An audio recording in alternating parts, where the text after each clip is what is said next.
I still remember my first day on the rig like it was yesterday.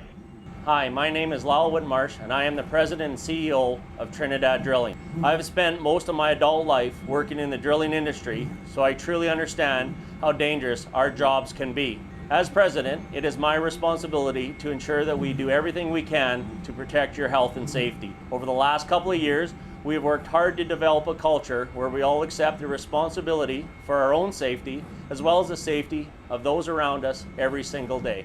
Despite our best efforts, we have seen a level of complacency and bad decision making creep into our business that has resulted in some very tragic circumstances for the Trinidad team. I am sad to say that we have lost several valuable members of our team due to the lack of focus and awareness. Let there be no doubt about it, life on the rig is tough and challenging. And if you're not careful, very dangerous. That's something I take personally. I wasn't handed this job. I worked my way up, starting out as a roughneck on the rigs just like many of you did. I worked side by side with people who pride themselves on working hard and doing a good job. It's that trust, the ability to do a job right, and making good decisions that enables all of us to return safely to our families and friends when our shift is over. After the loss of one of our team members, I personally vowed to make everyone aware of the dangers of becoming complacent and making bad decisions. It's that feeling of getting too comfortable and taking things for granted that can put you in danger. In the field, we cannot afford to cut corners. We cannot take chances. We must always be aware of our surroundings and the risks we face, and we must always make good decisions. If we become complacent and the worst happens, then it is our family, our friends, and our co-workers who suffer.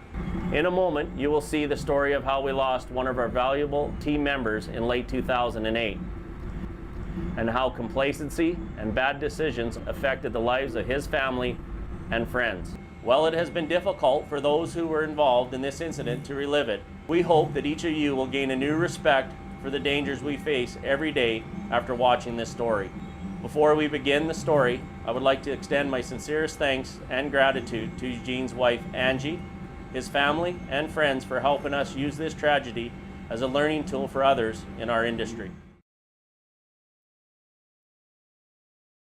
Eugene and I went to the same junior high in Penticton.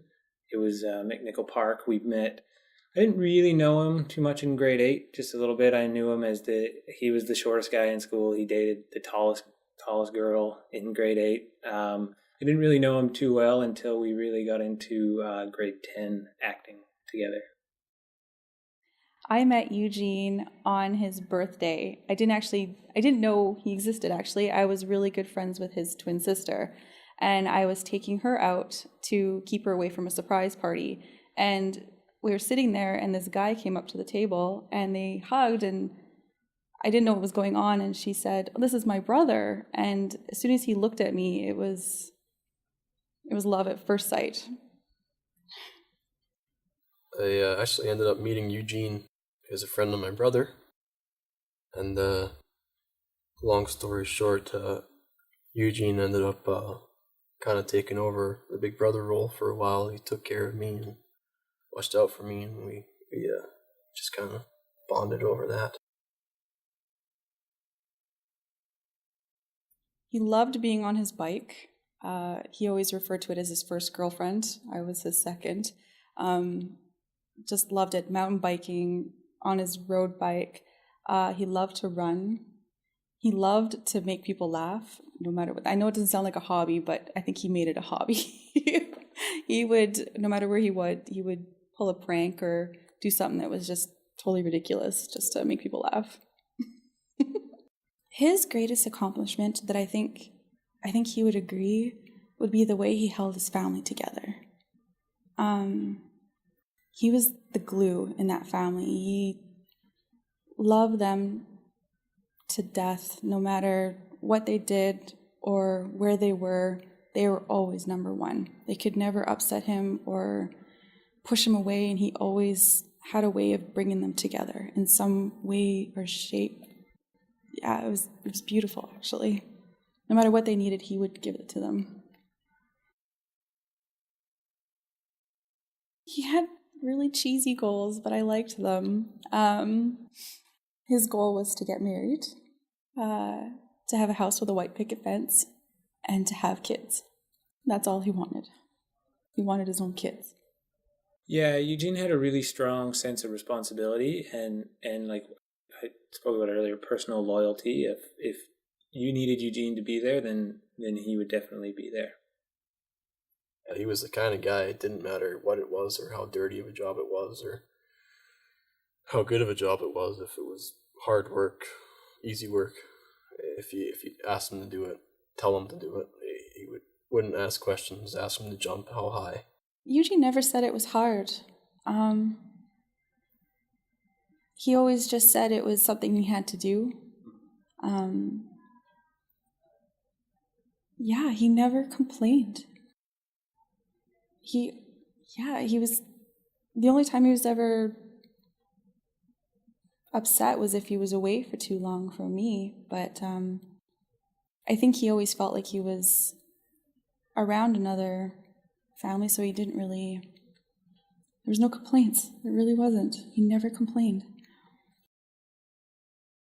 This reenactment is based on a real incident on October 8, 2008 on Trinidad Rig 24. As you watch this video, understand that you are responsible for your life and the lives of the workers around you. We encourage you to share the message you learn here today with your co-workers and your family. Life is fragile. We urge you to treat every second of every day as if it could be your last. The lives of the rig workers depicted in this video have changed forever. For your sake and the sake of those around you, we hope that after this viewing, you will make it a point to stay alert at all times. Working on a rig can be a very rewarding experience. When you work closely together, you develop certain trust and bonds with your workmates that can help you be safe. I know that every time he did go out and so-called proved himself, he was just, again, brought into that family. His family was important. He really wanted to be part of that, no matter where he is. Being accepted into that. And then looking out for each other was kind of his goal. Trinidad Drilling Rig 24 is a heavy double and is a well-maintained drilling rig operated 30 kilometers northeast of Beaver Lodge, Alberta. Rig 24 was spotted on location October 6th and began spudding at around 2:30 a.m. October 7th. Normally when we go out there is what we do is we'll do a rig inspection, we'll look around for some deficiencies and talk to the consultant if there's any concerns. And then every time we go out to rig, we will hold a safety meeting. A safety meeting is another way of getting employees to share information about common workplace hazards and to work together to come up with a solution to address the issues brought forth. The purpose of a safety meeting is getting your workers to become aware of how to properly use protective equipment, lifting techniques, and any other safety procedures. It's also a good time to address safety hazards before they develop into larger problems. On October 9th, the Trinidad rig manager held a safety meeting in the doghouse on Rig 24. The driller, derrick hand, motor hand, floor hand Eugene, and the lease hand signed off on this safety meeting report. Several topics were discussed that day, including make sure you use proper procedure for any and all jobs. And if you don't know how to do a job, ask somebody who does. It is imperative that before you sign your name on any document, you understand what you're signing. Even if you've heard 100 safety meetings on similar topics, your signature and understanding the message on that report could be a matter of getting you through the day without getting hurt or worse. You are about to watch a breakdown in communication that resulted in terrible consequences. Understand clearly if you're not certain of how to do a job safely and have questions or feel there may be a chance to be injured, you must stop what you're doing and consult somebody who understands the safest way possible of doing any job. Sometimes the simplest procedures can result in terrible consequences. After setting up the process of emptying the shale bin with the front end loader, the motor hand dropped the shale bin gate and drove the front end loader into the shale bin. Working with a very small clearance and limited room to maneuver, the motor hand accidentally knocked the shale bin slide out of position, which then caused the shale to fall between the shale bin and the mud tank. After noticing that the shale bin slide was out of position, the motor hand determined that the best way to get the shale out from between the mud tank and move the shale bin to reinstall the shale slide was to move the shale bin away from the mud tank. Realizing he needed assistance for this procedure, the motor hand went to the rig to seek advice from the derrick hand. After hearing the motor hand's situation, the derrick hand went upstairs to quickly consult with the driller. Upon finding the driller, the derrick hand was asked to watch the controls while the driller went to the washroom. The derrick hand then took over the controls, waiting for the return of the driller. While the motor hand was waiting for the derrick hand to return with his advice on how to handle the situation, he found Eugene working on the pipe rack, who agreed to help him with the situation. Eugene had only been working for Trinidad for 1 month, but had experience working with another drilling company for a full year before this job. I know when I talked with the guys on Rig 24 about Eugene and how the crew worked, and they said they had a pretty good bond. He'd only been there for a month, but they were already a pretty good close group and worked together quite well. And usually that's your best crew. If you've got guys that stick together and you get that bond, not only do they work well better together, they're safer. It's just the best performing rig you can get, and that's what you want, is that bond and that relationship. After they both assessed the situation, the motor hand installed forks on the front end loader, which he used to lift the open end of the shale bin, and to move the shale bin away from the mud tank, which enabled Eugene to go into the gap between the mud tank and the shale bin. Using one hand to hold up the shale slide, Eugene signaled with his other hand for the motor hand to push the shale bin toward the mud tank. Seeing Eugene's signal, the motor hand proceeded to push the shale bin toward the mud tank. Watching Eugene as he was pushing the shale bin, the motor hand saw Eugene's signal to move toward him. Eugene then suddenly gave a stop signal. The motor hand immediately stopped the front end loader from moving forward and then saw Eugene go limp. The motor hand jumped off the machine to see what happened and noticed that Eugene was trapped between a pipe and the mud tank and the shale bin. Eugene was conscious but not responsive. The motor hand quickly got back on the loader and moved the shale bin away from the mud tank. The rig crew was summoned, and they carefully moved Eugene out from between the mud tank and the shale bin. Realizing the severity of Eugene's condition, the on-site medics loaded him onto a basket and spine board and carried him to the ambulance. When I was talking to the crew about what happened to Eugene, they kind of went through the whole thing, and I asked them how they transported him to STARS, and I asked how he was, and they said that he was conscious and alert, and he really wanted to talk to his wife, and they tried to contact her, but they were unsuccessful in talking to her. And Eugene several times apologized to them all because he thought he let them down, and he made a mistake, and he was really upset that he let everybody down. The ambulance transported him to a waiting spot on the side of the highway.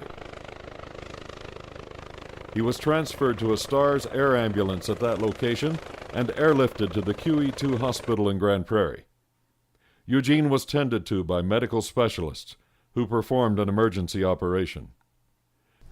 The field soup and I were discussing what had happened and what we're going to do the next day when I got the phone call about 10:30 from the rig manager. And the first thing he says, when I asked him how Eugene was, he says he didn't make it. He didn't make it through the operation. They had him in the hospital, and he died there. I couldn't believe my ears. Never in my wildest dreams did we, myself especially, think that it was a fatality after talking to the people on the site and everything. And after the incident, I was responsible for overseeing the investigation and communicating with Angie and her family to help in any way we could. It was a tough couple of days. I remember it clearly because it was Thanksgiving weekend. It was the second time in my career that I've had to deal with a workplace fatality. And trust me, it never gets any easier. All you can think about is your own family and what if it was me. Once we had all the details of what happened, we met as a management team to determine what the primary cause of the incident was. The crew on Rig 24 had been together for a while. They were a tight group. Eugene was the newest member of the crew, but he'd already been accepted by the guys, which in our industry is pretty rare. The crew had done a lot of right things that day. They held a safety meeting at the beginning of the shift. They discussed the work plan for the day. They identified the risks of what they were doing. They were all wearing their PPE, but most importantly, they were looking out for each other. They were recognized by our management team and our client as a good performing crew, and they were focused on getting the job done. But that desire to just get the job done, or get her done as some of our guys say, led to complacency. When the shale bin got dislodged, they just wanted to fix it and keep going like most of us would. But failing to stop, look at the risk of fixing that problem and communicate on how to do it safely led to a terrible, terrible outcome for Angie and her family. The lesson we learned as management was that complacency kills. Just because a task doesn't seem like a big deal, or that you've done it the same way for years, doesn't mean there isn't risk. If you're uncertain on how to perform a task, or you feel that any situation is not safe, then each of us has a responsibility to ourselves, our co-workers, and most importantly to our families, to stop and get advice on how to perform the task in the safest way possible. We have lots of training programs, safety policies, procedures, and other tools at Trinidad. But at the end of the day, it's up to us to use the tools we have and be responsible for ourselves and for each other.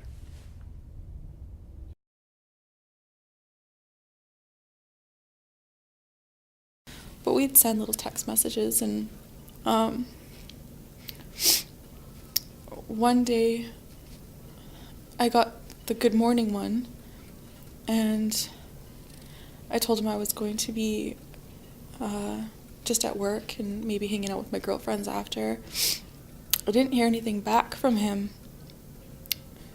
and I thought it was kind of strange, but I didn't. I thought maybe he was just sleeping or whatever. When I got out of the movie, I texted him and I just said, "Hey, what's up?" And I didn't get anything. And then I got a voicemail, I believe from his Derek hand, saying that there was an accident. I hung up the phone. I was by myself, and a lot of thoughts ran through my head. I thought, well, is it just an accident? Like, did he get a bump on the head? And then I started to think, well, I didn't get a phone call from him, so is he incapacitated in some way? I thought, oh, God, what if he's missing a limb or something? I'm like, I really wanted to be out there. I felt a million miles away. I called the hospital, and they actually put me on hold, and the nurse came back on and said that she'd have to call me back. She wouldn't tell me. So I sat there on pins and needles in my car, all alone, at 8 o'clock at night. And the doctor called me back and basically just said that they had air ambulanced my husband in, and that by the time they got him on the operating table, he had passed on.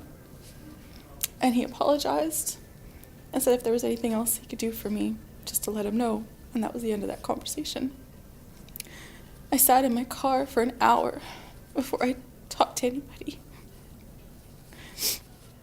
I just didn't understand what was going on.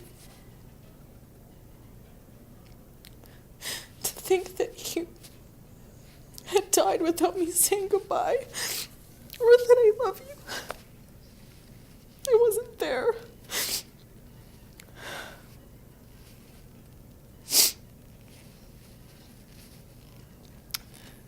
There's just things that they're just taken from you. And just that brief moment.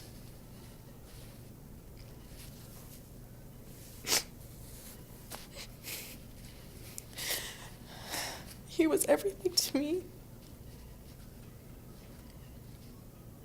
So the first couple of weeks after Eugene had passed away, before the funeral, I think I might have had one moment where I was pretty upset. I spent a lot of time listening to my iPod. I spent a lot of time sleeping on the couch because I couldn't sleep. So I had a lot of moments like that. It wasn't until we went to Mexico, my wife and I, with a couple other friends, and the first night that we were there, I had a pretty big meltdown in the steps of the hotel where we were partying and having a good time, and I just, again, I guess, realized that, you know, it's forever. He's not coming back, and so I had probably a pretty big meltdown at this hotel where people are thinking, like, what's this guy doing? Why is he crying all of a sudden? And that's where I was pretty upset.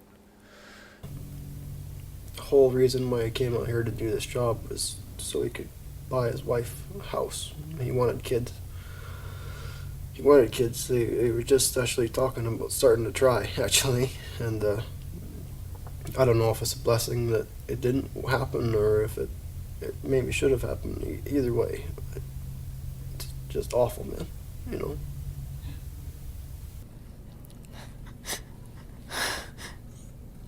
My life died the day he died.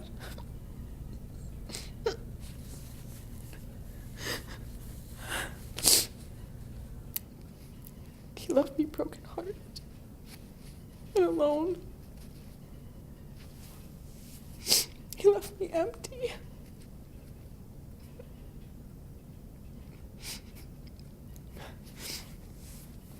I've tried to be strong. I've tried to be happy because I know that's what you want.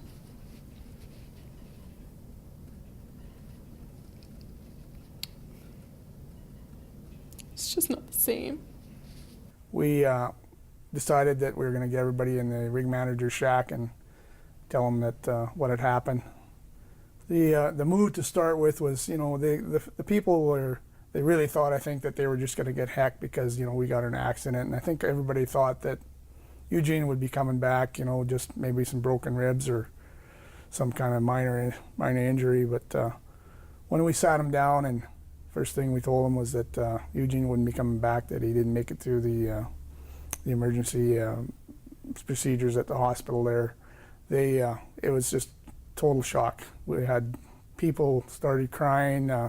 People were trying to leave the shack. Some people had, you know, years and years of experience, and they just totally broke down. Everybody was, you know, just a state of shock. It was the last thing anybody thought would happen. It's dangerous work, and I don't think people realize that it's dangerous. It's like riding a motorcycle. The people that ride them say, oh, they're not dangerous. And it's like, no, they're dangerous. A lot of people die on motorcycles. The motorcycle itself might not be dangerous, but it's all the other factors that are around it. Every day, we would start out the day with either a phone call or a text message. And I would say, be safe today. And he would always say, I always am. And I know that he felt safe. Or at least that's what he told me.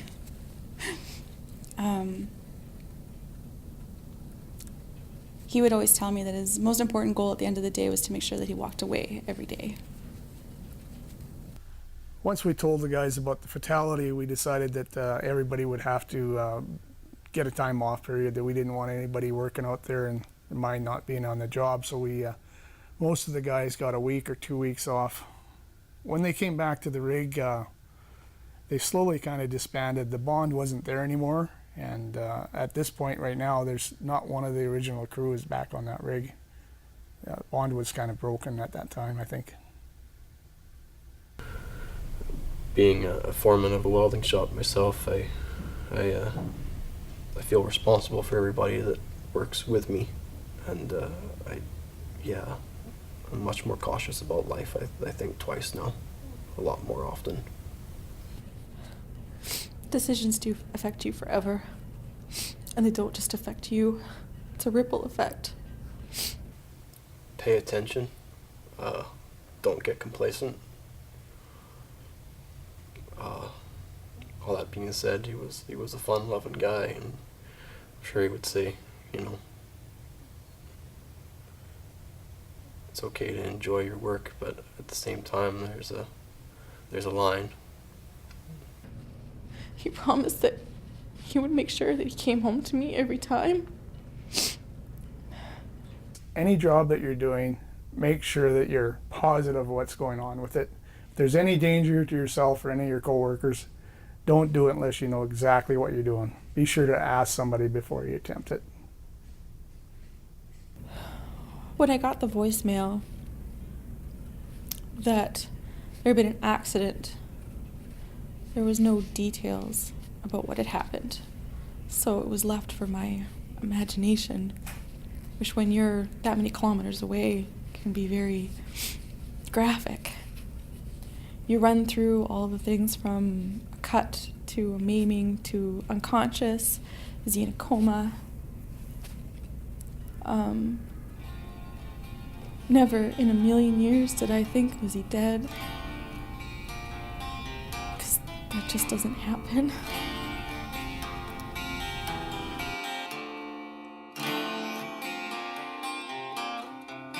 Said, don't you ever leave without me. You were my closest friend. This life just ain't the same, no. Now that you're not around, I miss your smile, your grin, your laughter, and watching you with my child. I can go a single day, no, without missing you. It's hard to speak today, knowing the only way to get this through to you is to kneel down and start to pray.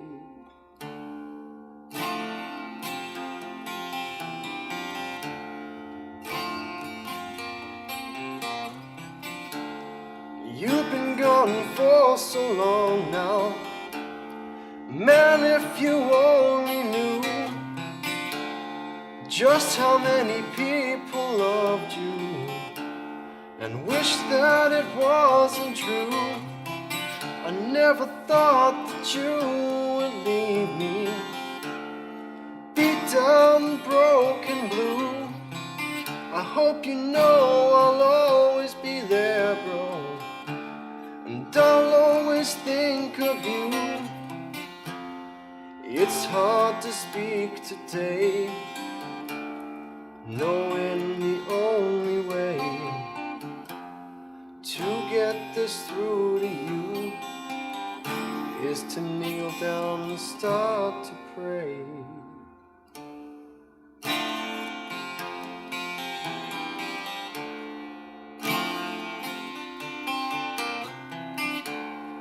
Don't you ever leave without me. This life just can't be the same.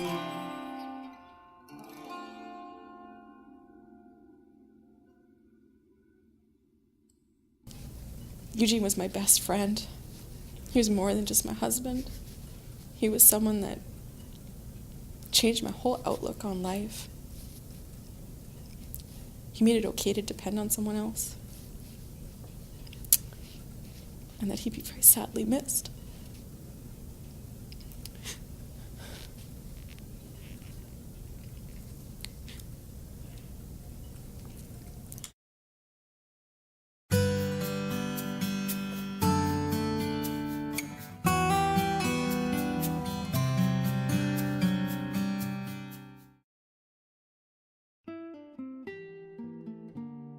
As you can see from the video, complacency can have terrible consequences.